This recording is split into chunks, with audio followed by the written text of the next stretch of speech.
Eu tenho orado muito pelo estudo desta manhã porque muita coisa tem acontecido entre o nosso próprio movimento, sem contar, é claro, no mundo em geral. Doenças e enfermidades. E eu estou aqui como representante do Senhor. Isso não é o plano de Deus para o seu povo. Satanás é o originador de doenças. E isso é um fato claro. Quando Jesus veio a essa terra, há três coisas que ele veio para remover e para substituir. Quando você lê aquele pequeno livro, A Ciência do Bom Viver, e esse é meu manual depois da Bíblia, é ali na Ciência do Bom Viver, página 17, que diz: ele veio para remover o fardo de doenças, misérias e pecado. Está bem claro ali. Jesus veio para remover o fardo de doenças, misérias e pecado. Com o que ele substituiu isso? No final desse mesmo parágrafo, diz que ele veio trazer-lhes saúde, paz e perfeição de caráter. Em outras palavras, se você olhar com atenção, cada um desses é um contraste um com o outro. Ele veio remover o fardo de doenças e repor com saúde. Ele veio remover as misérias e repor com paz. Ele veio remover o pecado e repor com perfeição de caráter. Esse era o ministério de Jesus. Nada menos do que isso.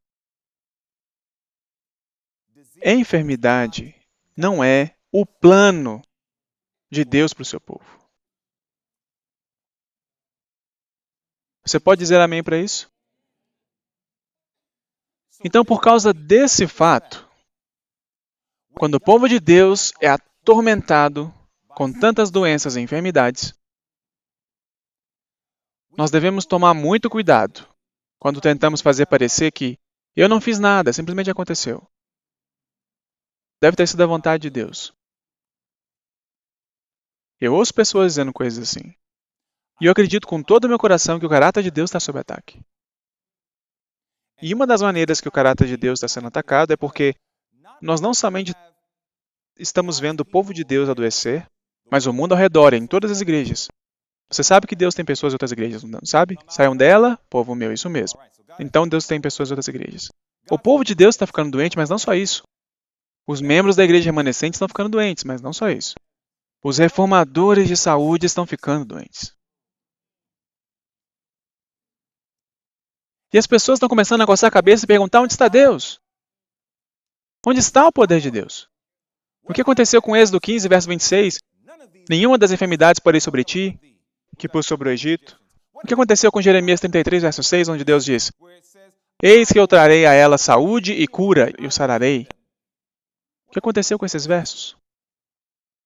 O povo de Deus está começando a se perguntar sobre a validade, a relevância e o poder das leis de saúde de Deus. Porque eles dizem: parece que estamos cercados. É incrível. Eu ouço isso até de reformadores de saúde e eu acho isso muito patético. Nós fazemos parecer que as doenças estão por toda parte, não tem como a gente fugir delas. A gente está no mundo e elas também estão. É como se nós falássemos que não há vitória sobre as doenças, enquanto nós temos a ousadia de pregar a vitória sobre o pecado. E eu acredito que, se nós podemos ter a vitória sobre o pecado, nós temos que ser capazes de ter vitória sobre a doença. Porque é mais humanamente impossível de vencer o pecado do que vencer a doença. E se nós vamos pregar uma mensagem singular de que as pessoas podem ter vitória sobre todos os pecados, eu acredito que nós podemos ter vitória sobre todas as doenças. Mas então qual é o problema?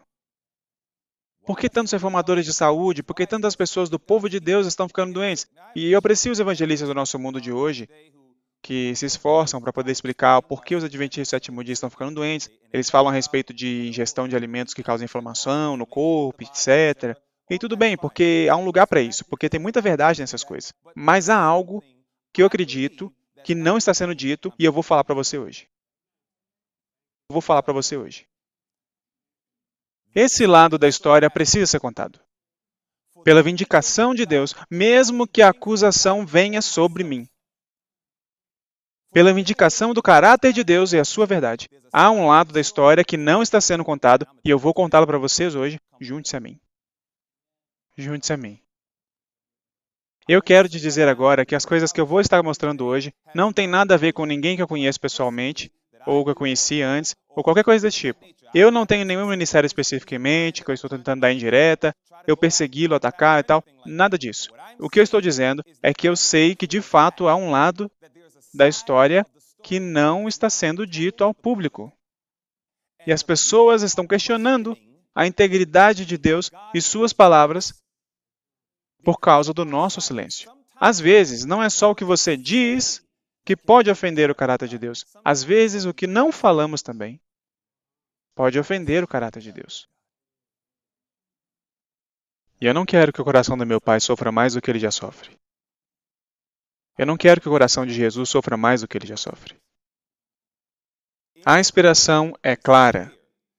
A doença é um esforço da natureza para libertar o organismo de condições resultantes da violação das leis de saúde.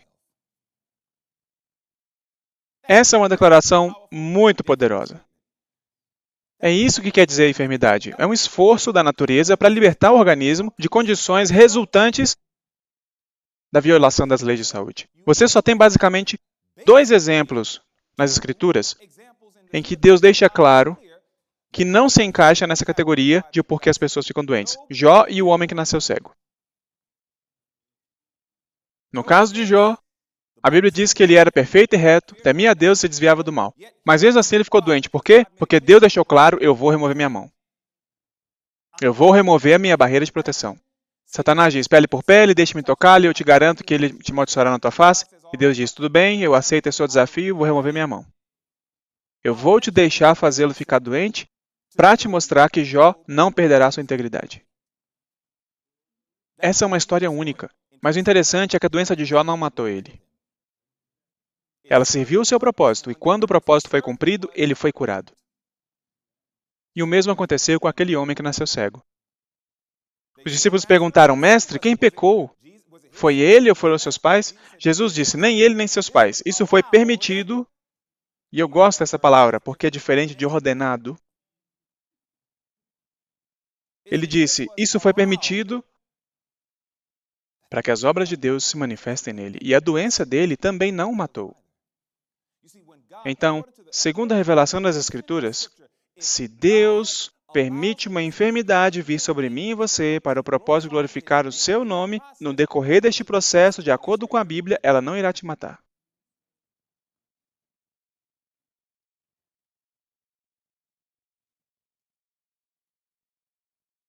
Mas na grande maioria dos casos de doenças, é um esforço da natureza para libertar o organismo de condições que vieram porque alguém estava violando as leis de Deus.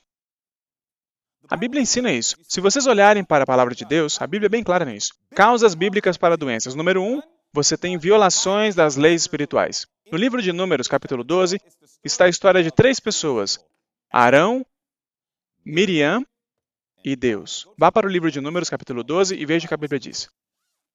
Números, capítulo 12. A Bíblia é bem clara sobre isso. Doenças vêm como um resultado da violação da lei de Deus. Veja o que a Bíblia diz em Números capítulo 12. E veja a história, começando no verso 5. E quando você chegar lá, deixe-me saber, dizendo amém. Muito bem, Números capítulo 12, começando no verso 5 diz: Então o Senhor desceu na coluna de nuvem e se pôs à porta da tenda. Depois chamou Arão e Miriam, e ambos saíram. E disse, ouvi agora as minhas palavras. Se entre vós houver profeta, eu, o Senhor, em visão a ele me farei conhecer, ou em sonhos falarei com ele. Não é assim com meu servo Moisés, que é fiel em toda a minha casa? Boca a boca falo com ele, claramente e não por enigmas, pois ele vê a semelhança do Senhor. Por que, pois, não tivestes temor de falar contra o meu servo, contra Moisés? Assim a ira do Senhor contra ele se acendeu e retirou-se, e a nuvem se retirou de sobre a tenda, e eis que Miriam ficou o quê? Ela ficou leprosa como a neve, e olhou Arão para Miriam, e eis que estava leprosa. A lepra é uma doença real? Sim, ela é. Qual foi a causa? Verso 12. Lá diz, verso 12 não, verso 11. Por isso, Arão disse a Moisés, Ai, Senhor meu, não ponha sobre nós este pecado, pois agimos loucamente e temos pecado. A Bíblia é clara em dizer que o pecado pode trazer doenças. Bem clara. Por isso que Jesus disse para aquele irmão, no tanque de Betesda, ele disse, Eis que já está são, não peques mais, para que não te suceda alguma coisa pior. João 5,14. Deus deixou isso claro. O pecado traz doença. Por que você acha que os discípulos fizeram a pergunta que eles fizeram? Em João capítulo 9, quando eles viram um homem cego de nascença. Eles disseram, Mestre, de quem foi o pecado que causou a cegueira dele? Até na religião de Jerusalém, eles entendiam que o pecado traz a doença. Nós sabemos, segundo 1 João 3, verso 4, que o pecado é a violação da lei de Deus. Especificamente, os 10 mandamentos. Então, uma das razões pela qual muitos de nós ficamos doentes é porque há violações dos 10 mandamentos de Deus acontecendo nas nossas vidas. Nós não estamos colaborando com Deus. Nós pregamos a vitória sobre o pecado, mas não deixamos que Deus nos dê vitória sobre o pecado. E como resultado disso, nós ficamos doentes. Mas não é só isso, veja só. Não é só a violação das leis espirituais, mas é também a violação da lei física. Veja o que a Bíblia diz em Provérbios 24. Em Provérbios 24, veja só o que a Bíblia diz sobre como a violação da lei física também pode trazer doenças e enfermidades. Se eu estivesse pregando neste púlpito, e eu estivesse transmitindo a palavra como eu estou agora, e de repente você me visse assim cambaleando, e a próxima coisa que eu fizesse era vomitar por toda parte na escada. Vocês diriam que o irmão Lemon está o quê? Doente, certo? O que diz em Provérbios 24, verso 13? A Bíblia diz em Provérbios 24, verso 13, Come mel, meu filho, por quê? Porque é bom e doce ao teu paladar. Coma mel, porque o mel é bom. Amém? Agora vá para o capítulo 25, verso 16. O que a Bíblia diz no capítulo 25, verso 16? Lá diz, achaste mel? Come só o que te basta, para que porventura não te fartes dele e o venhas a vomitar. Vômito é um sinal de doença. Quando nós exageramos, até mesmo nos alimentos bons, podemos ficar doentes. Vocês entenderam isso? Isso é uma violação da lei física. Comer demais, Deus nunca criou o estômago e o nosso precioso sistema digestivo para ser enchido ao máximo. Isso é chamado de glutonaria nas Escrituras, comer muito. Então, o que Deus fez foi nos dar um princípio que é comer segundo a sua fisiologia, segundo a sua digestão. Coma até você ficar satisfeito, não até você ficar cheio. Quando nós violamos essa lei física, isso nos fará ficar doentes, não é mesmo? Você não bebe água? Mesmo o nosso corpo sendo feito de 70% dela, você vai ficar doente. Você não descansa? Você vai ficar doente. A palavra do Senhor nos mostra que é a violação da lei de Deus que nos fará adoecer. Quão sério é o fato de que temos que deixar as nossas vidas em harmonia com essas leis? O Criador do homem organizou a maquinaria viva de nosso corpo. Cada função é maravilhosa e sabiamente arranjada. E Deus se comprometeu a manter essa maquinaria humana em saudável ação desde que, note isso, Deus se comprometeu a manter esta maquinaria humana em saudável ação desde que o instrumento humano obedeça às suas leis e coopere com ele. Quantas leis? Aqui diz, cada lei governadora da máquina humana deve ser considerada tão divina na origem, caráter e importância como a palavra de Deus. Você ouviu isso? Cada lei governadora da máquina humana deve ser considerada tão divina na origem, caráter e importância como a palavra de Deus. E continua dizendo, cada ação descuidada e desatenta, qualquer abuso em relação ao maravilhoso mecanismo do Senhor, com desrespeito às suas peculiares leis na habitação humana, é uma violação da lei de Deus. O que é uma violação da lei de Deus, de acordo com 1 João 3,4? É chamado de pecado. Agora veja isso. Podemos contemplar e admirar a obra de Deus no mundo natural, mas a habitação humana é o mais maravilhoso. Uma vez que as leis da natureza são as leis de Deus, é claro dever nosso dar a essas leis que tipo de atenção? Cuidadosa atenção. Devemos estudar seus reclamos em relação ao nosso próprio corpo, ajustando-nos a eles. A ignorância nessas coisas é o quê?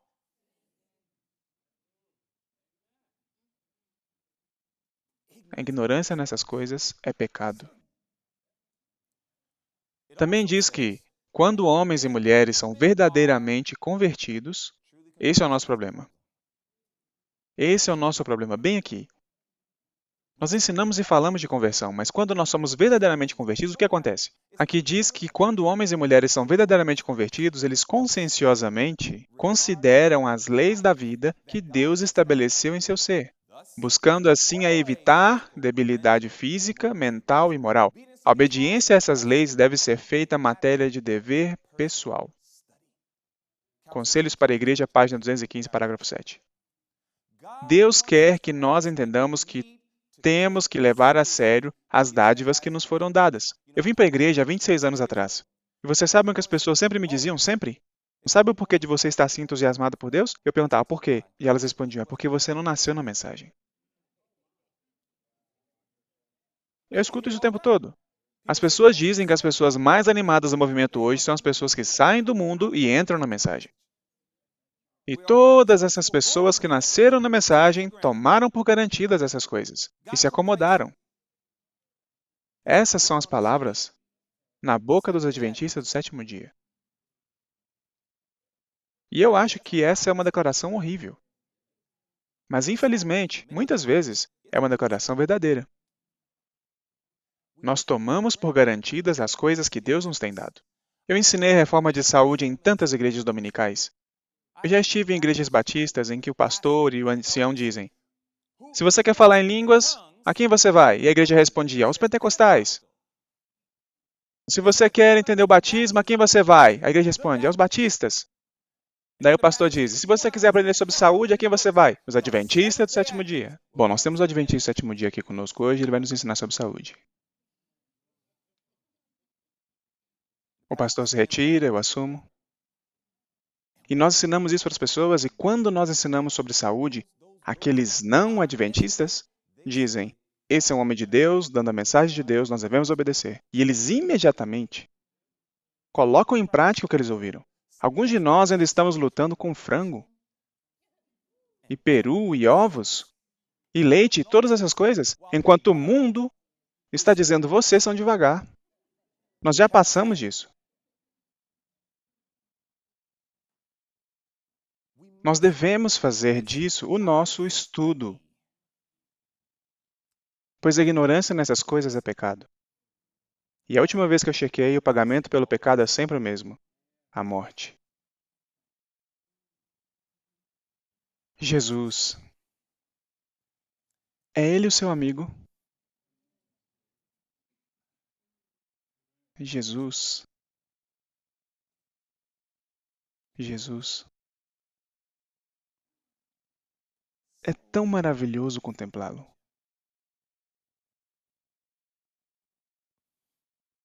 Tão bonito. Um caráter tão bonito. Jesus. Nosso excelente exemplo. Quando eu o contemplo, eu digo: esse é o tipo de homem que eu quero ser. Eu o contemplo, eu leio as histórias, eu fico maravilhado. As pessoas ao redor dele tentam enganá-lo, e ele tem esse jeito de ser gentil enquanto ele te repreende ao mesmo tempo. E eu me pergunto, Senhor, como o Senhor faz isso? Eu não sei como fazer isso. Eu fico até irritado. Quanto mais eu contemplo o seu caráter, eu percebo imediatamente que eu sou nada igual a ele. Então eu só clamo, Senhor, me ajude a ser mais como o Senhor.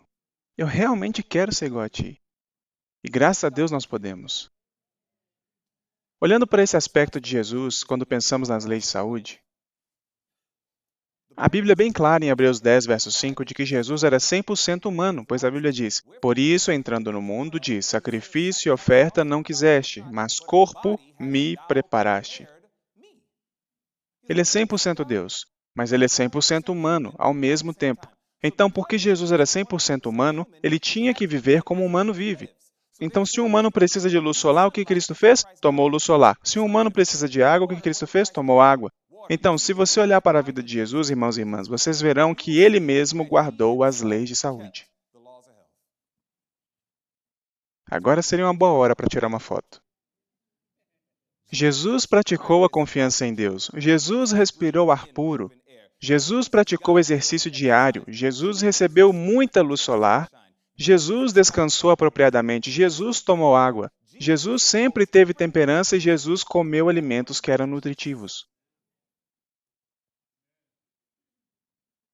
E ele certamente tinha pureza de vida, pureza de si mesmo e de sua propriedade. Você lembra o que Jesus fez antes mesmo de subir para o santuário? Jesus se levantou e dobrou suas vestes. Consegue imaginar isso? Que homem puro! Eu quero ser como ele em todos os modos. O que aconteceria se eu saísse correndo daqui agora mesmo e dissesse, estou indo para o seu quarto, quero ver o quão limpo ele está? Muitos de nós diríamos, Senhor, tenha misericórdia, pare esse irmão. Eu pararia alguns de vocês. Vocês entendem o que eu estou dizendo? Em todos os exemplos de Jesus, ele foi perfeito. De acordo com a Bíblia, Jesus praticou as próprias leis de saúde que ele mesmo criou, pois ele é o nosso exemplo perfeito. A inspiração nos diz, as ofertas apresentadas ao Senhor deviam ser sem mancha, representavam a Cristo, de onde se conclui, evidentemente, que Jesus era isento de deformidade física. Era o Cordeiro imaculado e sem contaminação. Sua estrutura física não era maculada por qualquer defeito.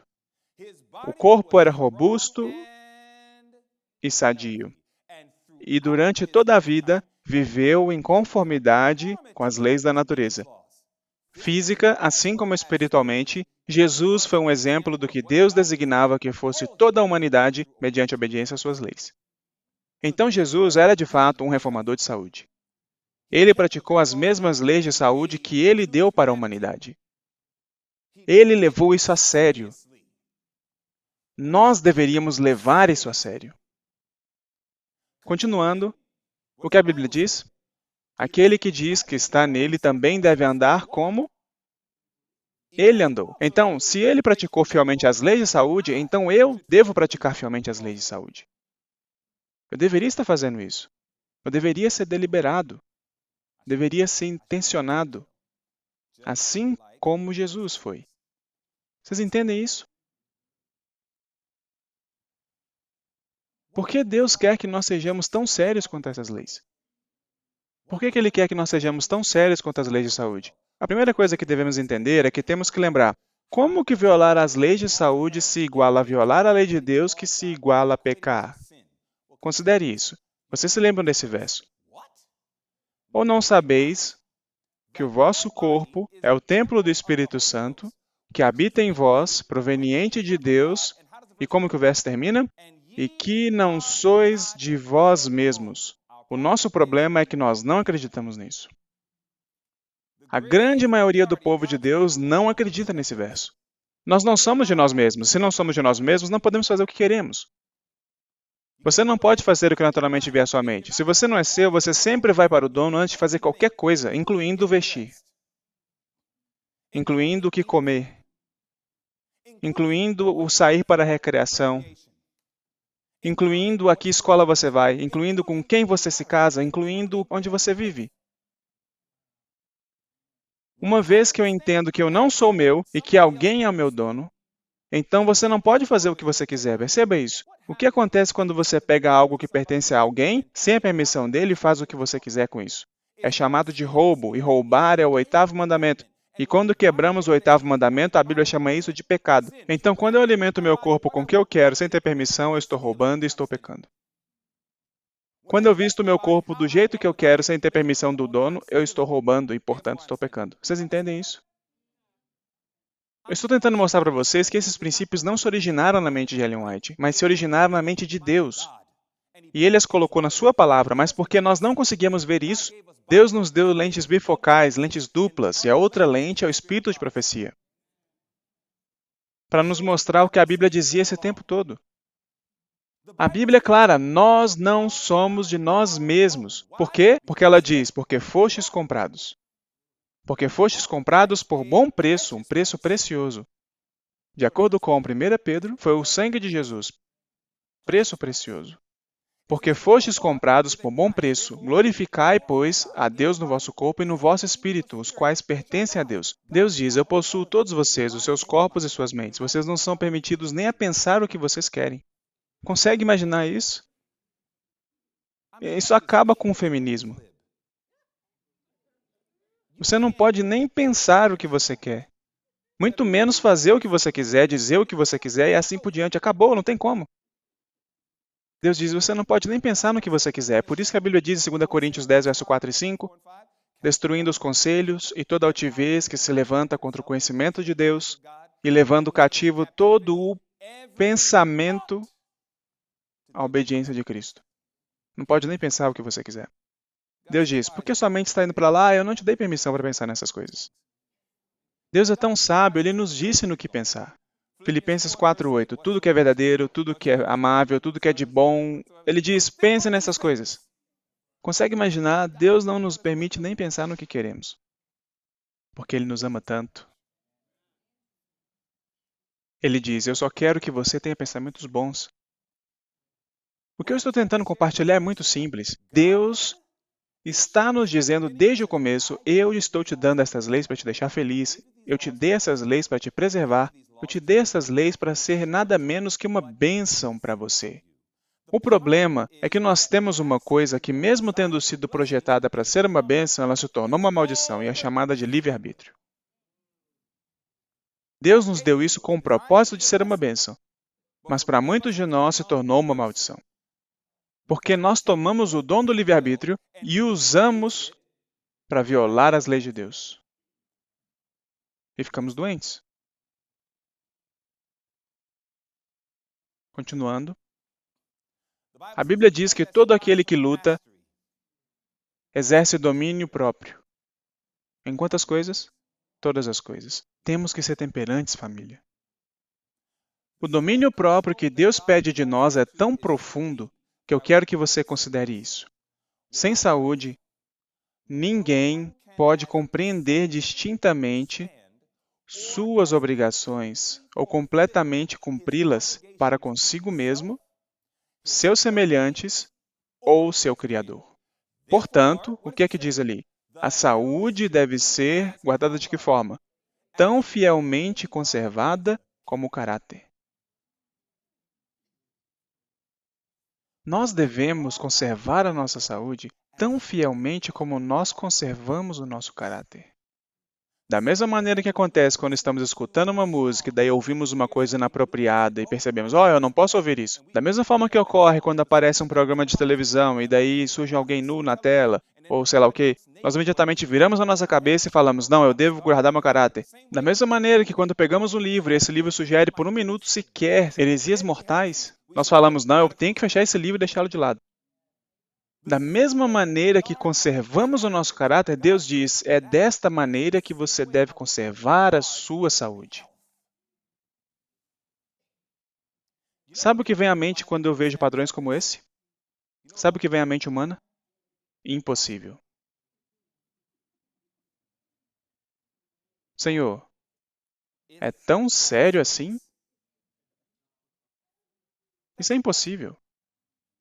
A palavra de Deus tem uma resposta para isso. Vá para Lucas 18. A palavra de Deus tem uma resposta para isso, porque é isso que vem à mente. Quando você vê Deus erguendo os padrões esse tanto, nós falamos, isso é impossível. Mas perceba o que a Bíblia diz em Lucas capítulo 18. Toda vez que o diabo, porque eu posso garantir que é o diabo, toda vez que o diabo sussurrar no seu ouvido e sugerir na sua mente que esse processo é impossível, você responde isso. Seja como Jesus, responda com a palavra. O que diz em Lucas 18, verso 27? Diz assim, verso 27, mas ele respondeu, as coisas que são impossíveis aos homens são possíveis a Deus. Responda isso para ele. Entenderam isso? Isso é o que vai surgir. Eu tenho que conservar a minha saúde da mesma forma que eu guardo meu caráter? Senhor, o Senhor entende o quanto que eu vou ter que mudar? Deus responde, sim. Eu não posso fazer isso. Posso todas as coisas em Cristo que me fortalece. Senhor, eu sou tentado muito. Não veio sobre vós tentação senão humana. A palavra de Deus tem resposta para todas as nossas provações e todas as nossas tentações. Senhor, o Senhor leva isso tão a sério assim? Quem é fiel no mínimo, também é fiel no muito. Quem é injusto no mínimo, também será injusto no muito. Isso está em Lucas 16, verso 10. A citação sobre a tentação está em 1 Coríntios 10, 13. 1 Coríntios 10, 13. Não há tentação na qual Deus não deu meio de escape para que você possa sair dela sem precisar te prender. O que Deus está tentando dizer para cada um de nós é que isso é sério. Então, irmãos e irmãs, eu tenho uma confissão sincera a fazer. Eu viajei por todo o mundo. Eu estive em tantos países que eu perdi as contas. Eu costumava andar nas ruas dos outros países e dizer, o que eu estou fazendo aqui? Eu sou uma criança ignorante de Hollis, Queens, Nova York. Eu abandonei o ensino médio. As pessoas estão literalmente pagando pelas passagens de avião para eu ir para lugares para explicar a palavra de Deus. Não faz sentido para mim quando eu penso sobre quão desprivilegiado eu sou. Eu penso, é mesmo, Senhor? Isso é sério? O Senhor pode usar um irmão assim?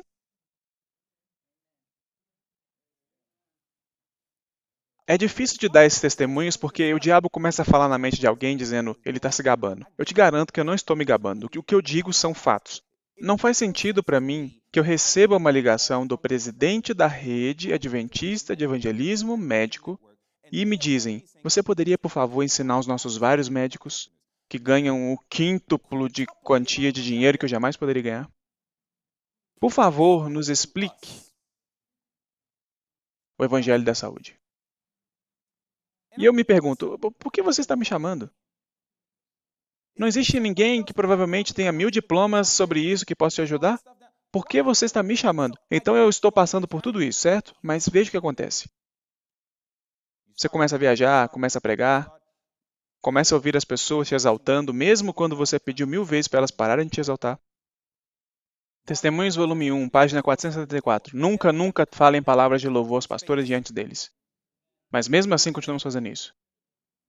Nós não compreendemos, mas isso é uma tentação para nós. O diabo está sempre nos dizendo para pensarmos mais de nós mesmos do que deveríamos. Agora, que impacto esse status de celebridade adventista causa? Sabe o que isso fez? Eu comecei a pregar a palavra e eu comecei a perceber que certas noites, várias noites, muitas noites, quase toda noite, eu diria, eu sei sobre a lei de saúde, sobre o descanso adequado, mas eu estou fazendo o trabalho de Deus. Então vou ficar acordado até tarde. Eu viajava para países onde faz tanto calor que eu ficava desidratado muito facilmente, porque eu suava muito. As leis de saúde dizem que eu devo beber muita água e manter o corpo hidratado. Mas eu dizia, eu estou tão ocupado terminando o trabalho de aconselhamento com as pessoas que eu não tenho tempo de dar ao meu corpo a hidratação adequada de que ele precisa. Senhor, eu estou fazendo a tua obra, o Senhor vai completar o que falta, o Senhor será minha hidratação. Eu ia para lugares em que eles tinham certos alimentos que ainda eram veganos, mas deixe-me dizer uma coisa, vegano não quer dizer saudável. Lembre-se sempre de que álcool é vegano. Não dá para ser mais claro do que isso. Não é só porque é vegano que quer dizer que é saudável. Então eu ia para lugares, eu via um arroz ou comida e eu pensava, bem, parece que ele só tem isso, então essa é a minha oportunidade de comer. Então eu comia essas coisas e quando eu olho para o meu lado, eu vejo outro formador de saúde e ele está comendo somente as suas frutas e suas castanhas. E ele não percebeu que você está me irritando porque você está me repreendendo.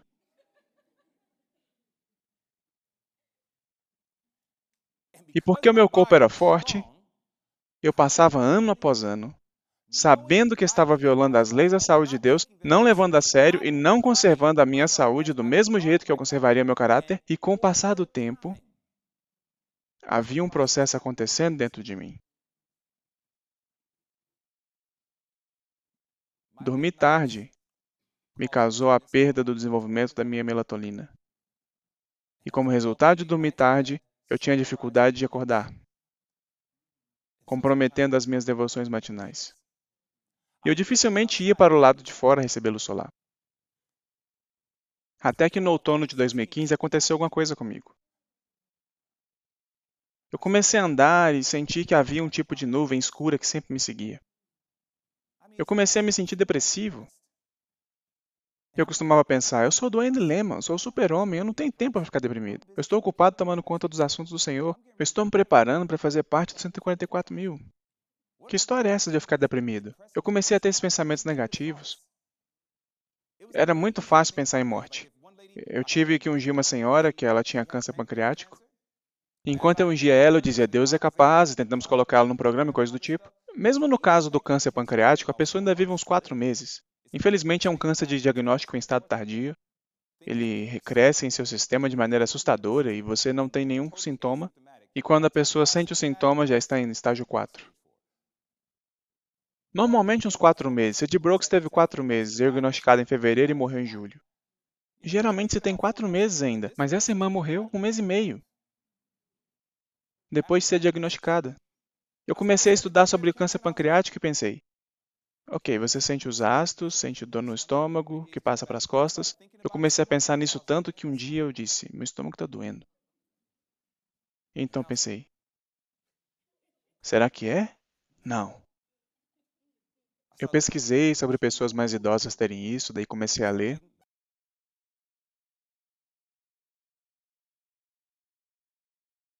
E eu pensei, eu estou sentindo dor nas costas.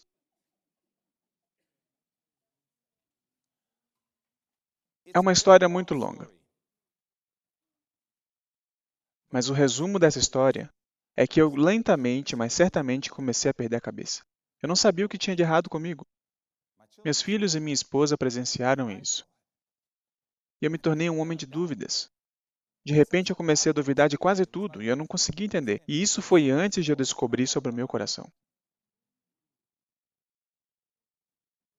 Eu comecei a passar por todas essas dúvidas e pensava, Senhor, o Senhor realmente me ama? O Senhor não me deixaria morrer, né? Eu sou seu soldado. E eu literalmente comecei a jogar as minhas obras na face de Deus.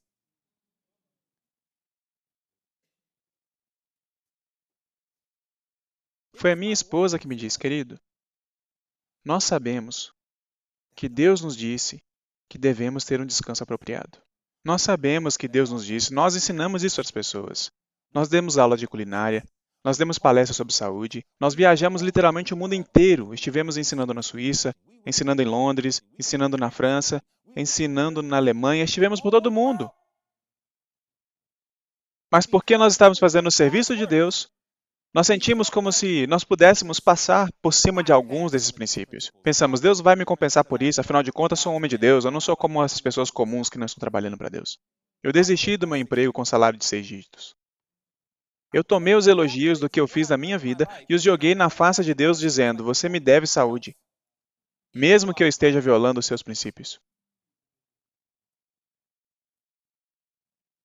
E eu precisei fazer um programa muito sério para recuperar os meus processos de pensamento. E se alguns de vocês nunca ouviram, vocês precisam ir para o Audioverse e escutar o testemunho de Steve Wohlberg, chamado I Can't Sleep, Eu Não Consigo Dormir. Quando eu escutei sobre o que ele passou, eu fiquei espantado. Ele literalmente falou, eu sentia como se eu tivesse uma nuvem escura sobre minha cabeça. Eu disse, o quê? Senhor? Tem misericórdia, isso é exatamente o que eu estava passando. Eu acordava no meio da noite, eu ficava ansioso, tinha ataque de pânico. Tudo isso antes de eu ficar sabendo do meu coração.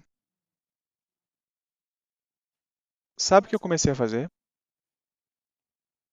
Eu comecei a dormir melhor. Comecei a acordar e ir lá fora para respirar fundo e receber luz solar no meu rosto. Comecei a ser mais deliberado em comer alimento que continha triptofano e eu fazia todas essas coisas e sabe o que aconteceu? É como se Deus estivesse reequilibrando a minha mente. Os membros da minha igreja começaram a perceber isso. Uma irmã veio a mim e me disse, Irmão Lemon? Eu respondi, sim, irmã. Ela disse isso há alguns meses atrás. Ela disse, bem-vindo de volta. Eu respondi, irmã, é bom estar de volta. As pessoas viram a minha perplexidade. Elas viram. Nós achamos que... Eu estou tentando ser o mais cuidadoso com isso possível. Quando vemos pessoas morrendo por causa de doenças, isso nos machuca. Mas quando nós vemos obreiros evangélicos e formadores de saúde morrerem, nós começamos a ficar bem confusos. E começamos a possivelmente questionar a Deus. Eu não posso falar com esses indivíduos que morreram, que eram obreiros evangélicos e formadores de saúde, mas eu sou um obreiro evangélico e formador de saúde que está vivo, e o que eu estou fazendo é te dizer que eu acredito que eu não estou sozinho. Eu não vou citar nenhum nome específico, mas eu acredito que, em geral, existe um grande número alarmante de pregadores, professores, obreiros evangélicos, reformadores de saúde e médicos missionários que nós estamos ensinando padrões que nós não estamos fielmente vivendo. Nós estamos criando desculpas, estamos dizendo que somos trabalhadores de Deus. Bem, coisas ruins acontecem. Nós não estamos sendo intencionais, não estamos sendo deliberados. Não estamos seguindo esses conselhos que acabamos de ler. E como resultado disso, quando alguma coisa ruim acontece conosco, alguns de nós têm a ousadia de ir a Deus e dizer, Senhor, por quê? O que aconteceu? Eu conheço pessoas que estão literalmente doentes e dizem, eu faço tudo o que Deus diz. É mesmo? Com que frequência você tem se exercitado? E eu não estou falando dos passeios que você faz na sua propriedade. E se vocês fazem isso aqui em Heartland, vocês precisam mudar isso. Há muitos de nós que quando caminhamos em propriedades rurais, com áreas grandes, nós achamos que isto é exercício. E eu vejo pessoas fazendo esses passeios pequenos de nada e pensando, eu estou me exercitando. Você não está se exercitando. Eu não estou dizendo que isso é ruim para você, mas não é o melhor para você. Exercício de verdade é quando o seu batimento cardíaco e a sua temperatura corporal aumentam e você começa a suar. Você faz exercício cardiovascular de verdade. Todas as evidências científicas, e eu coleciono muitas delas, mostram que se as pessoas fizessem caminhadas de passos rápidos, não isso, ou pegar o celular e ficar mexendo enquanto caminha, e chamamos isso de exercício. Isso é um absurdo. Caminhadas de passos rápidos, meus irmãos, é isso. Os seus ombros estão indo para trás, seus braços estão indo para frente, você tem ânimo nos seus passos, ombros para trás, costas retas, avançando, pelo menos 30 minutos sem parar. Esse é o padrão do mundo com o remanescente. Muitos de nós não estão fazendo isso. Alguns de nós têm gorduras no corpo que não sabemos o que ela faz, especialmente quando é abdominal.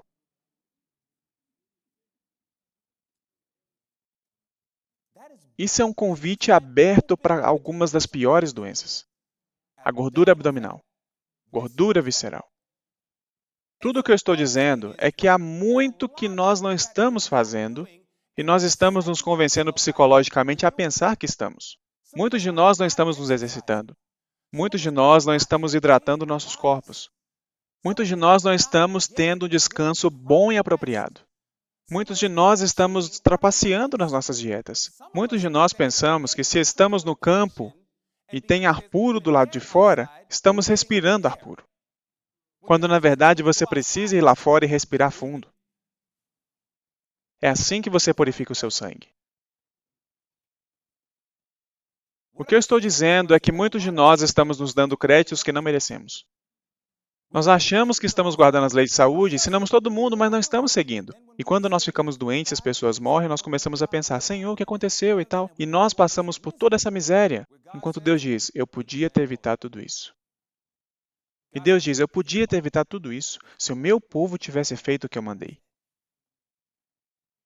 Então, eu estou aqui diante de vocês para deixar vocês saberem que essas doenças e enfermidades que nós vemos acontecer até entre os obreiros evangélicos e essas coisas, e até alguns deles morrem, eu estou aqui para dizer para vocês que a culpa não é de Deus. Deus, em amor, tem nos dito repetidas vezes, você não está fazendo isso certo. Você precisa fazer melhor. Pare de pensar que você está bem quando você não está bem. Esse é um sintoma de Laodiceia. Por favor, olhe mais atenciosamente para os meus princípios e padrões de saúde. Você sabe o quanto Jesus ama curar? Ele tem prazer em curar. Pense nisso dessa maneira. Abraão, Salomão, Elias. Uma das coisas que eu amo sobre a Bíblia é que Abraão é conhecido como pai da fé, mas ele falhou na fé, não é mesmo? Isso não é curioso? A mesma coisa pelo qual ele é conhecido é a mesma coisa que ele falhou. Salomão, o rei mais sábio do mundo, mas fez algumas das coisas mais tolas. Não é mesmo? Elias é o símbolo dos homens fortes de Deus, e quando ele se levantou contra os profetas de Baal com tanta força, tudo o que levou foi uma pequena mulher dizer, estou brava. E Elias corre feito um covarde.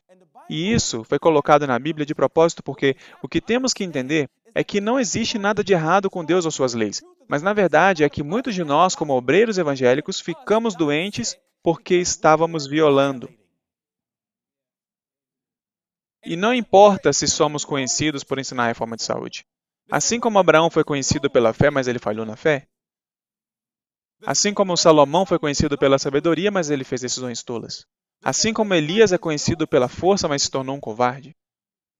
Há muitos de nós que somos conhecidos por ensinar sobre saúde, mas estivemos trapaceando nos princípios de saúde e nos trouxe consequências. Eu não estou dizendo que é possível que algumas pessoas foram completamente obedientes. Eu acredito que há pessoas assim. No fim das contas, família, Eclesiastes 3 é verdade. Há um tempo para viver e há um tempo para morrer. Eu entendo isso. Mas Eclesiastes 7:17 diz que algumas pessoas praticam iniquidades e fazem coisas tolas e morrem antes da hora.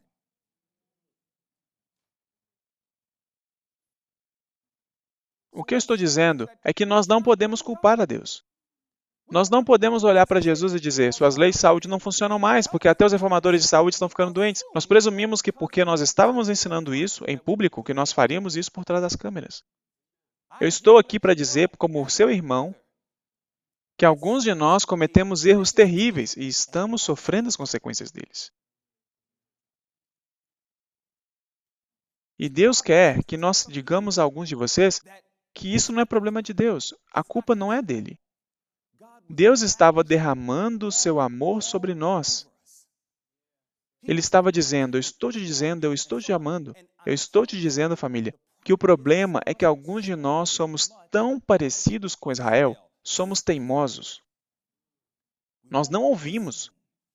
Nós dizemos, eu sei, mas não faço. Mesmo entendendo que Tiago 4,17 diz que aquele, pois, que sabe fazer o bem e não o faz, comete pecado. Nós falhamos no que sabemos. Deus não se importa com o que nós sabemos, Ele quer saber o que você está fazendo com o que você sabe. E alguns de nós estamos no púlpito, encorajando. E por favor, não me entenda errado, mas não estamos tentando ser hipócritas. Não estamos dizendo, eu sou um hipócrita, eu conheço esses princípios, mas eu não importo. O que eu estou dizendo é que nós criamos desculpas falsas. Nós criamos desculpas para não seguir os princípios de saúde de Deus, que Deus não dirá amém para elas. Me deixe continuar a explicar esses pontos. Veja isso. O mau uso de nossas forças físicas abrevia o período de tempo em que nossa vida pode ser usada para a glória de Deus e nos incapacita para cumprir a obra que Deus nos deu para fazer, condescendendo com a formação de maus hábitos, recolhendo-nos tarde, satisfazendo o apetite com prejuízo da saúde, pomos os fundamentos da debilidade, negligenciando os exercícios corporais, fatigando em excesso a mente ou o corpo, desequilibramos o sistema nervoso. os que assim desconsiderando as leis naturais, encurtam a vida e se desqualificam para a obra, são culpados de roubo para com Deus, e também estão roubando os seus semelhantes. Vocês sabem quantos obreiros evangélicos estão trabalhando em excesso? Nós sentimos que nós temos que terminar o trabalho. Deus está tentando fazer isso claro para todos nós. Ele está tentando nos fazer entender que os nossos planos não funcionam. Estamos tentando começar os nossos próprios ministérios, e então nós trabalhamos nos nossos próprios ministérios, e nós somos completamente intemperantes nos nossos próprios ministérios. E algumas vezes outras pessoas dizem, eu te ajudo no seu ministério, e você diz, não, você não acredita exatamente como eu acredito. E eu penso, e se Jesus tivesse dito isso para os seus discípulos? Vocês acham que Jesus e os discípulos estavam totalmente em sintonia?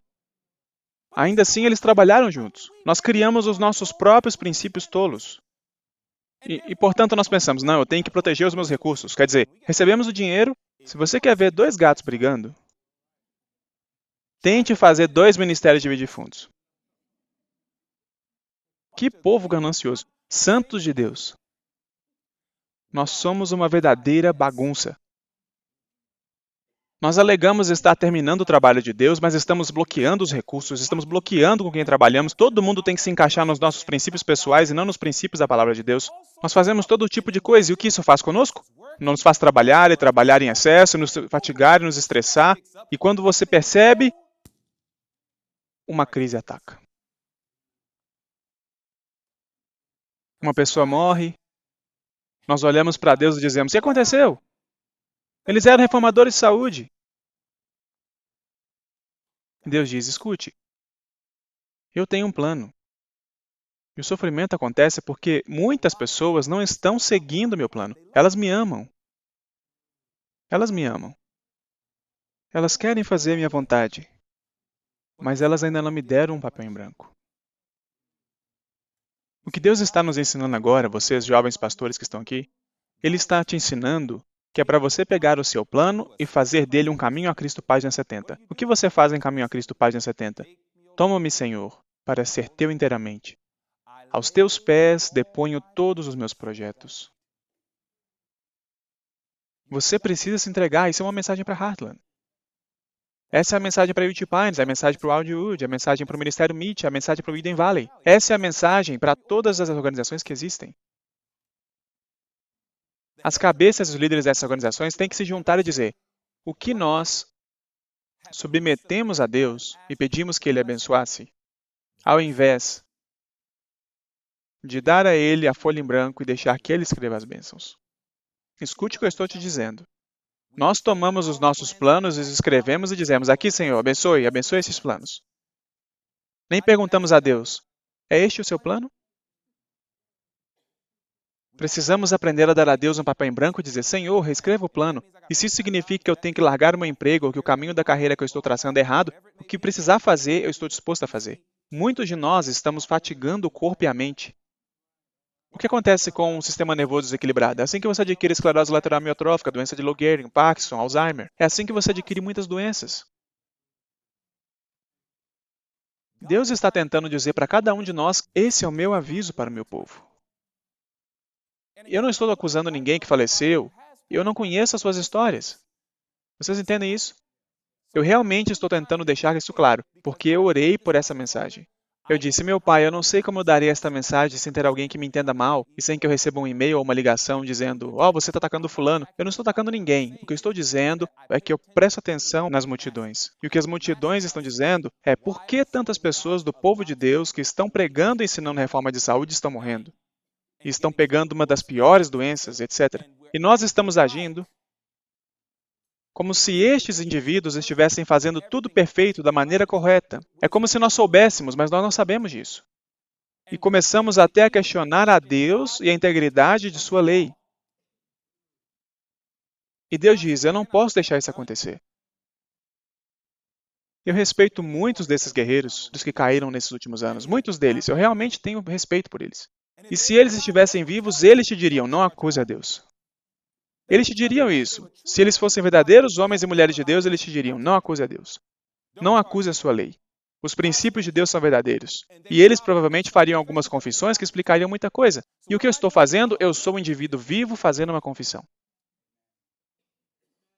É isso que eu estou fazendo. Eu estou te dizendo, como um obreiro evangélico que viaja pelo mundo inteiro, que está por toda a internet, que faz isso e aquilo, eu estou te dizendo que nós permitimos que esse esforço seja uma justificativa para não cuidarmos da nossa saúde como nós devemos cuidar do nosso caráter. E nós sofremos. E alguns de nós não voltamos para contar a história. É por isso que eu estou te dizendo isso. Eu sinto que hoje é um dia glorioso. Porque quando Deus me levantou no dia 19 de novembro de 2016 daquela mesa cirúrgica, Deus me deu uma mente nova. Ele fez uma cirurgia cerebral de verdade. Ele me deu uma mente nova para olhar para as coisas. Enquanto eu estiver vivo, eu vou dar honras a Ele. Eu quero honrá-lo.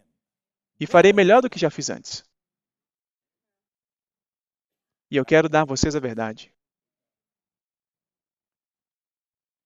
Quando um pobre mortal tenta erguer-se sob cargas pesadas, como se ele devesse carregá-las ou tudo perecerá, ele será esmagado debaixo delas.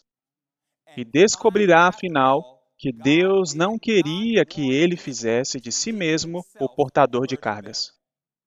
Agora olhe para este maravilhoso conselho. Mas quando nós colocamos essas cargas sobre Jesus e fazemos o quê? Quão pequena coisa podemos, em sua força, e não sentimos que tudo depende de nós, nós podemos manter a serenidade da mente, paz de espírito, e estaremos em uma condição de fazer um serviço muito mais efetivo. Isso não é maravilhoso? Carta 3b, 1881. Maravilhoso.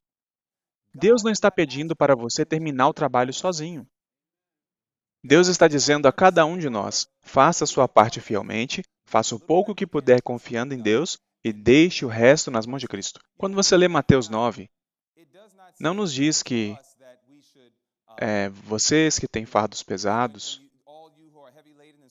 Jesus não diz, ore para o Senhor da Seara que Ele te dê forças para terminar o trabalho. Ele diz, peçam, pois, ao Senhor da Seara que envie trabalhadores. Isso é o que devemos fazer. Senhor, traga mais trabalhadores. Mas você sabe o que os ministros evangélicos de autossustento geral fazem? Eles dizem, Senhor, me dê forças para terminar o teu trabalho. Entendido. Obrigado, irmão. Eles dizem, me dê habilidade para terminar o teu trabalho, me ajude. E nós tentamos fazer isso por nós mesmos. Nós desconfiamos tanto nos homens, e eu estou dizendo que não era assim que Jesus operava. Vocês entendem o risco que Jesus tomou? No início do seu ministério, ele disse, não fui eu que os escolhi os 12, mas um de vocês é um diabo. Não foi isso que ele disse em João 6, talvez no verso 68? Ele disse, eu escolhi os 12, mas eu já sei que um de vocês é um diabo. Mas Jesus sabia como lidar com isso. Eu não estou dizendo para você procurar a pessoa mais diabólica e fazer ela parte do seu ministério. O que eu estou dizendo é que nós examinamos demais quando se trata de quem irá trabalhar no ministério. Se você não crê exatamente como eu creio, isso não é o Espírito de Deus. Não importa que ministério seja, isso não é o Espírito de Deus. E muitos de nós somos fechados, de novo, por causa das nossas próprias filosofias e por causa da nossa ganância. Vamos bloquear o dinheiro. Não queremos que ninguém receba esse cheque aqui. Vamos bloquear o dinheiro para nós. Você precisa aprender a se desfazer. Você precisa aprender a deixar outras mãos fazerem parte. Alguns podem dizer, irmão Lemon, isso é uma linguagem perigosa. Não, essa é a melhor linguagem do mundo e é a que vai nos tirar desse planeta. Pare de agir como se fosse tudo seu. Nunca foi seu. Não faz sentido para mim como é que você pode ter 4 ou 5 instituições diferentes e nenhuma delas trabalham juntas. Isso não faz sentido para mim. Como se pode falar que todas acreditam nas 3 mensagens angélicas, que vão terminar o trabalho, mas não compartilham nada? Vocês não estão realmente trabalhando juntos. O melhor que pode acontecer é eu te convidar para pregar nas minhas igrejas, mesmo assim vamos bloquear suas ofertas. Isso é estúpido, irmãos. Isso não faz sentido.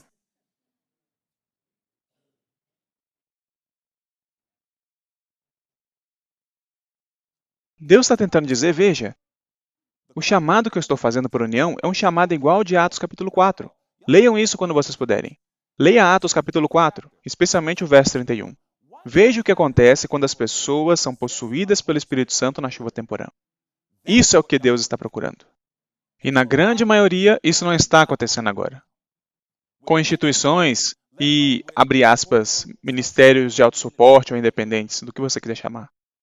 Deus diz, nunca vai funcionar desse jeito. E a fórmula é, porque nós fazemos isso, nós trabalhamos em excesso, somos intemperantes, vamos dormir tarde toda noite, nos fatigamos, ficamos estressados, e tudo isso vai nos causar vasoconstrição. E isso pode causar um ataque cardíaco. Isso pode causar inflamações e trazer câncer. Deus diz, você não precisava ter isso. Nós não precisávamos ter isso. E quando nós pegamos, muitos de nós provavelmente poderíamos ser curados. Há pessoas que Deus precisa simplesmente deixar dormir. Eu aprendi a razão pela qual Deus cura as pessoas. Eu estudei tudo. Há só duas razões para Deus curar uma pessoa de uma doença. Sabia disso? Se é para o melhor dela e se é para a glória dele. Só isso. Se é para o melhor dela e se é para a glória dele, sabe por que Deus não curaria Tiago White? Porque Deus sabe que se Tiago White voltasse, sabe o que ele ia fazer? Ele ia dizer, vamos voltar a trabalhar em excesso. E ele ia voltar a se matar de trabalhar de novo, estressar em White, é claro, seus filhos. Deus diz, não, eu vou te deixar dormir. E essa é a razão pela qual Deus não cura muitos obreiros evangélicos. Porque eles estão se matando em tentar terminar o trabalho. E Deus sabe que se Ele curar muitas dessas pessoas, elas vão voltar para os mesmos hábitos. Quando Deus me curou no dia 19 de dezembro, eu disse, Senhor, me ajude a prestar atenção no que eu estou fazendo de errado. E Ele começou a me mostrar. E agora Ele me diz, eu vou te dar uma oportunidade, Dwayne. O que você vai fazer a respeito? Para terminar, eu vou passar isso daqui. Eu tenho uns ensinamentos bons a esse respeito.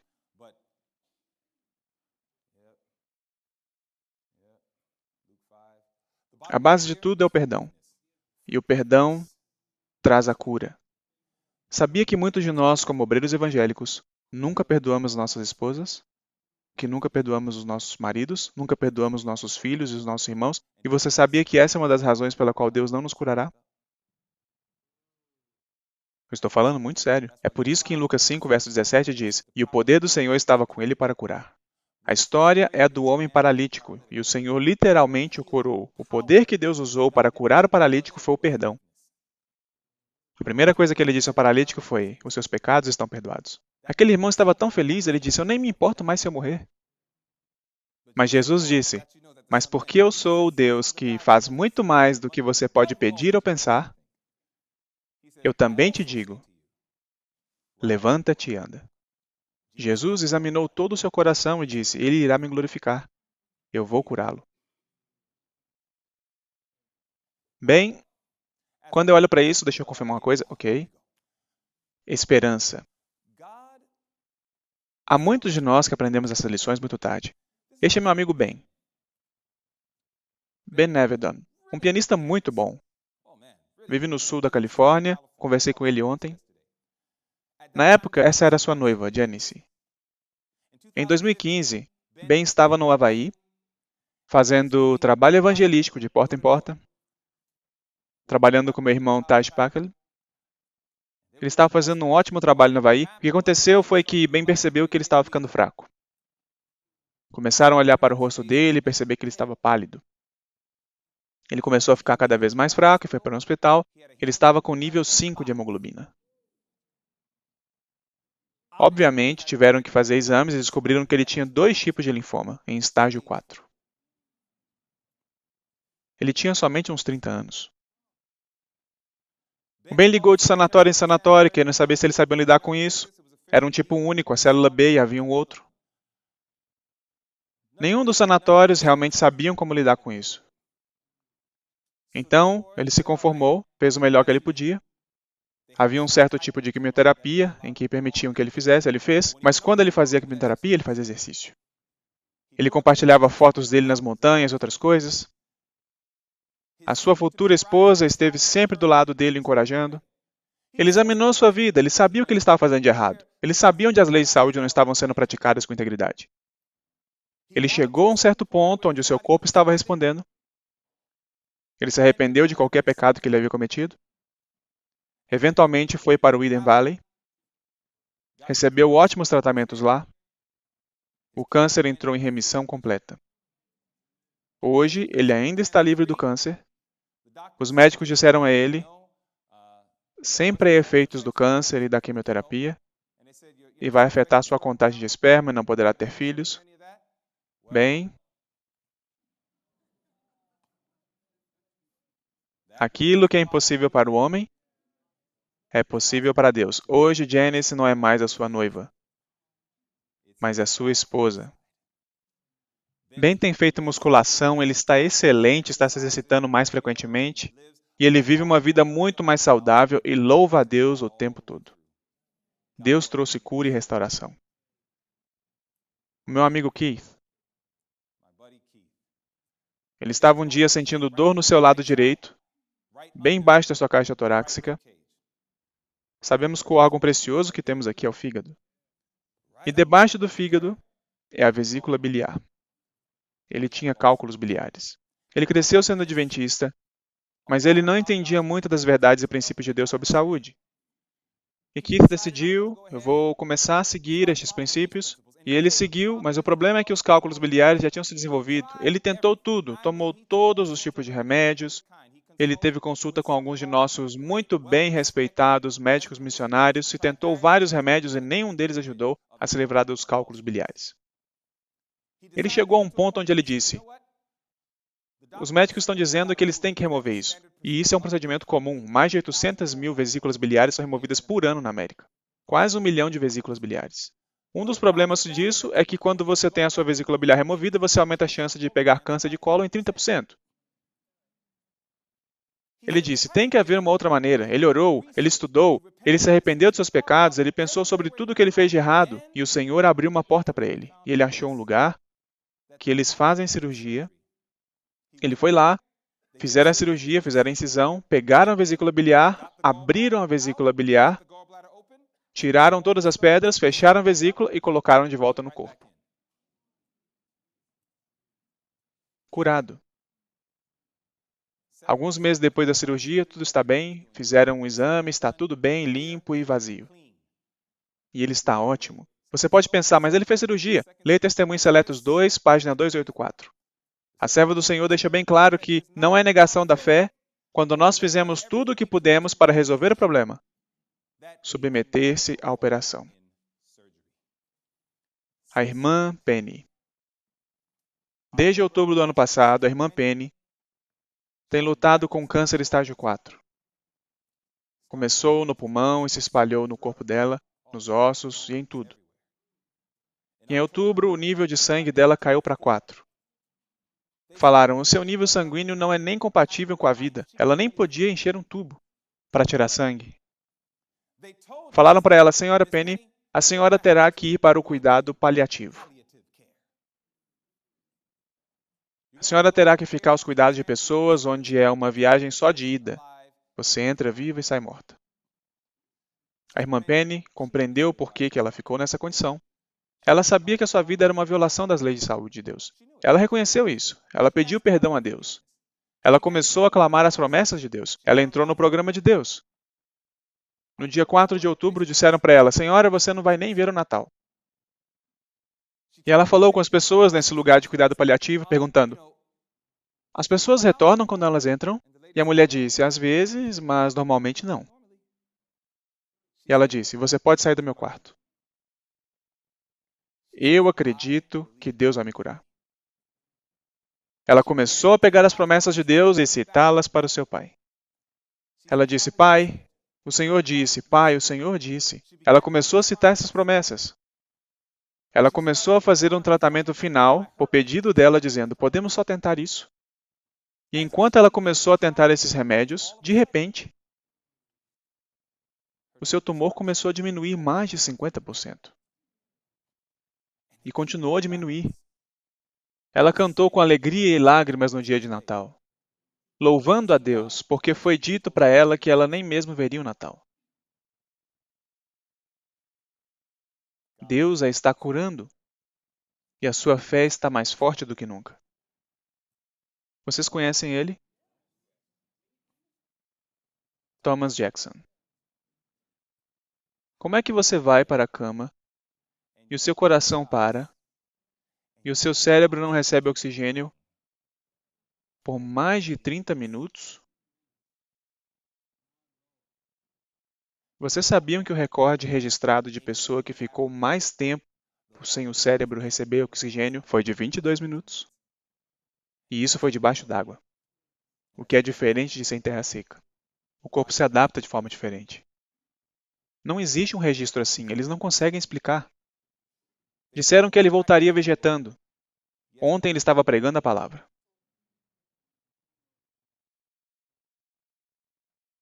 Deus o trouxe de volta. Eu falei para ele: você é literalmente um outro Lázaro.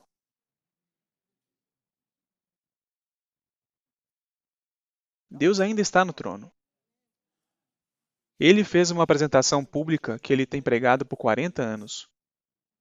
Estava cheio de orgulho. Ele admitiu: eu tinha muito orgulho. Ele disse: Meet Ministry era o meu ministério. Deus teve que me fazer deitar. E ele disse que a primeira palavra que ele ouviu quando ele acordou da cirurgia foi: se entregue. 40 anos no ministério. Há alguns de nós aqui nesse lugar que estamos doentes. Sabe o que alguns de nós têm dito a nós mesmos? Eu estou seguindo as leis de saúde de Deus, mas por alguma razão. Você tem certeza de que você está seguindo as leis de saúde de Deus?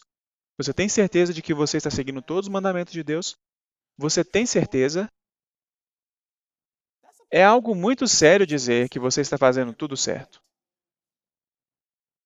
É quase como se estivesse dizendo: Deus não sabe do que ele está falando. Porque a doença é um esforço da natureza para libertar o organismo de condições resultantes da violação das leis de saúde. Você tem certeza de que você está fazendo tudo certo? Uma das coisas que eu acredito que estes testemunhos têm em comum é que eles reconheceram que eles não estavam fazendo tudo certo. Eles se humilharam perante o Senhor. Eles disseram: nós vemos os nossos erros. Nós pecamos. E aparentemente Deus foi misericordioso com eles e os curou. Meus irmãos e irmãs, sempre se lembrem, por favor. Porque eu bem sei os pensamentos que tenho a vosso respeito, diz o Senhor. Pensamentos de paz e não de mal, para vos dar o fim que esperais. Isso é o que Deus quer dar a nós, o seu povo.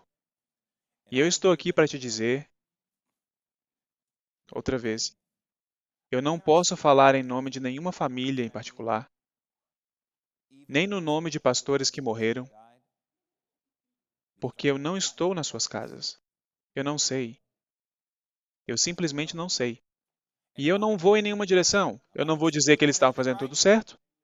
Do mesmo jeito que eu não posso dizer que eles estavam fazendo tudo errado. Eu não posso falar nenhum dos dois porque eu não estava em suas casas. Mas o que eu posso dizer é que há uma coisa que é infalível neste mundo: Deus e sua palavra. E doenças não são o plano de Deus. Isso está claro na sua palavra. Há três coisas que Cristo veio para remover: doenças, miséria e pecado. Está escrito no livro A Ciência do Bom Viver, página 113. Doença, sofrimento e morte são obras de um poder antagônico. Satanás é o destruidor. Deus é o restaurador. E o que eu estou te dizendo é e que Deus não permita isso. Eu busquei estar em harmonia com o Senhor, mas se Deus permitir e seu irmão morrer amanhã, não questione, nem por um momento, a lei de Deus. Não questione o seu poder. Não questione a sua validade. Êxodo 15, 26 ainda está valendo. Jeremias 33, 6 ainda está valendo. Mas as únicas pessoas que recebem são as que cooperam. E muitos de nós não estamos cooperando. E como resultado disso, estamos sofrendo. Uma pergunta: quantos de vocês entenderam nosso estudo de hoje? Não há nada difícil para Deus. Alguns de nós aqui hoje temos de nos perguntar uma pergunta muito séria. O que é perdão? Essa é a primeira coisa que eu quero que vocês perguntem. Eu quero que vocês peguem as suas Bíblias quando forem para casa e que estudem sobre o que é o perdão. A razão pela qual eu digo isso é porque muitos de nós não compreendemos o perdão. Se você estudar a Bíblia com cuidado, Deus nunca perdoa sem te dar algo em troca. Escute isso. Deus nunca te perdoa sem te dar algo em troca. Se você estudar Romanos 3, verso 25, você verá o que Deus dá para você quando Ele te perdoa. Entretanto, o que Deus quer que nós façamos é entender que quando você perdoa alguém, há algo que Ele quer que você dê para essa pessoa também. Muitos de nós precisamos estudar sobre o perdão. O perdão é muito mais do que dizer, eu te perdoo. Alguns de nós estamos acolhendo algumas coisas que estão nos adoecendo ou estão nos impedindo de nos sentir bem. Então, a primeira coisa que eu quero que você faça é estudar sobre o perdão. E a segunda coisa que eu quero que você faça é honestamente se perguntar, será que existe uma pessoa, porque isso é o suficiente? Lembra do que Jesus disse para o jovem rico? Ele disse, uma coisa te falta. Esta uma coisa bloqueou ele da eternidade? Então uma coisa pode nos bloquear da eternidade. Será que existe uma pessoa que você não perdoou?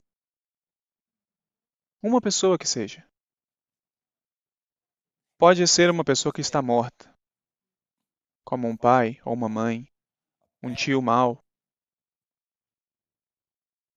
O que você faz com uma pessoa assim? Não faça como os filmes te dizem. Você não vai escrever uma carta, ir para o túmulo e dizer, ei, você. Sabe o que você faz? Você vai para Jesus. Sabe por quê? Porque Jesus disse, quando o fizeste a um destes meus pequeninos irmãos, a mim o fizestes. E quando alguém que te ofendeu está morto, você não pode ir para ele e dizer, eu te perdoo, porque os mortos não sabem de nada. Mas os vivos sabem, Jesus está vivo. Você pode ir a ele e dizer, Senhor, quando eu não os perdoei, é como se eu estivesse ofendendo o Senhor. E o Senhor vive. Então eu venho diante do Senhor para te pedir que me perdoe por não ter perdoado aquela pessoa que está morta. Você acha que Jesus te perdoará? Toda vez, se confessarmos os nossos pecados, Deus é fiel e justo. Eu acredito com todo o meu coração que esse é o começo do processo de cura. O perdão. Irmãos e irmãs, eu escutei algumas coisas que me assustaram. Eu ouvi de pessoas que foram para suas sepulturas, como adventistas do sétimo dia, pregadores da verdade presente e ensinadores da justiça de Deus. E eu disse, Senhor, por favor, não permita que isso seja verdade. Eu ouvi que algumas dessas pessoas foram para sua sepultura sem ter perdoado. E eu disse, isso é uma garantia da segunda ressurreição.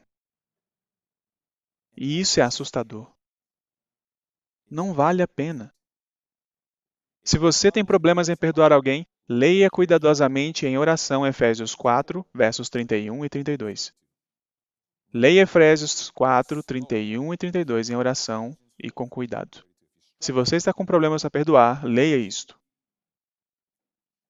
Minha esperança e a minha oração é que nós iremos entender que Deus está pronto para trazer as maiores bênçãos na sua e na minha vida com o propósito de nós prepararmos o caminho. Por favor, coopere com Ele.